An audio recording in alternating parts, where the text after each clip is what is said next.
కేంద్ర మంత్రివర్యులు కోడుమూరు పర్యటనకు వచ్చిన సందర్భంగా వారు మా సర్పంచుల సమస్యలను మేము వినతి పత్రం సమర్పించడానికి మంత్రిని కలుద్దామంటే విచక్షణ రహితంగా కేంద్ర ప్రభుత్వ పెద్దలు మా సర్పంచులను అవమానపరిచే విధంగా మేము కేవలం మా నిధులు విధులు అధికారాల కొరకు కేంద్ర మంత్రికి వినతి పత్రం సమర్పిస్తామంటే పోలీసుల చేత మమ్మల్ని దారుణంగా జీపుల్లో ఎక్కించి అడ్డగోలుగా అరెస్టు చేయడాన్ని మేము ఆంధ్రప్రదేశ్ పంచాయతీరాజ్ మరియు రాష్ట్ర సర్పంచుల సంఘంగా మేము తీవ్రంగా ఖండిస్తూ మేము కేంద్ర మంత్రికి ఒకటే హెచ్చరిక జారీ చేస్తున్నాం.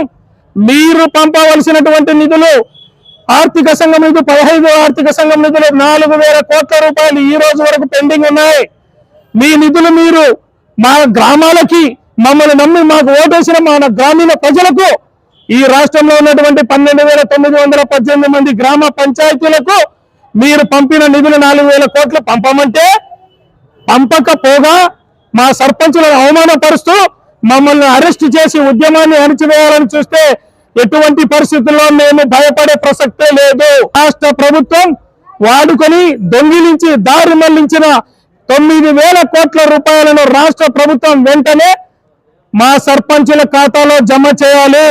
ఇది ఆరంభం మాత్రమే. మా సర్పంచుల సత్తా ఏంటో చూపిస్తాం. తెలంగాణలో సర్పంచులను అవమానపరిచి గ్రామీణ వ్యవస్థను అవమానపరిచినటువంటి ప్రభుత్వానికి ఏ గతి పట్టిందో మా సర్పంచుల తడాకను అక్కడ ఏమో రుచి చూపించాం. ఇదే తిరిగి రాష్ట్రంలో కూడా పునరావృతం అవుతుందని కేంద్ర రాష్ట్ర ప్రభుత్వాలకి ఒకటే హెచ్చరిక చేస్తున్నామని ఈ సందర్భంగా మేము తెలియజేస్తున్నాం.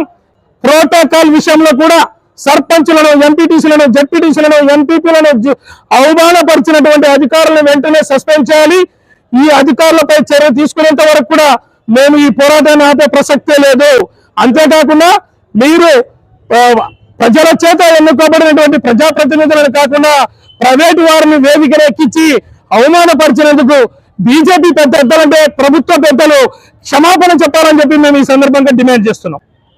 వికాసత్ భారత్ సంకల్ప యాత్ర ఈరోజు కోడుమూరు గ్రామ పంచాయతీలో జరుగుతుందండి. ఈ గ్రామ సభకు కేంద్ర మంత్రివర్యులు హాజరు కావడం జరిగింది. ఆ గ్రామ సభలో గ్రామ సర్పంచ్ అధ్యక్షతన జరగాల్సిన గ్రామ సభలో సర్పంచ్ని పిలవకుండగా అవమానపరచడం జరిగింది. ప్రోటోకాల్ పాటించడం లేదు.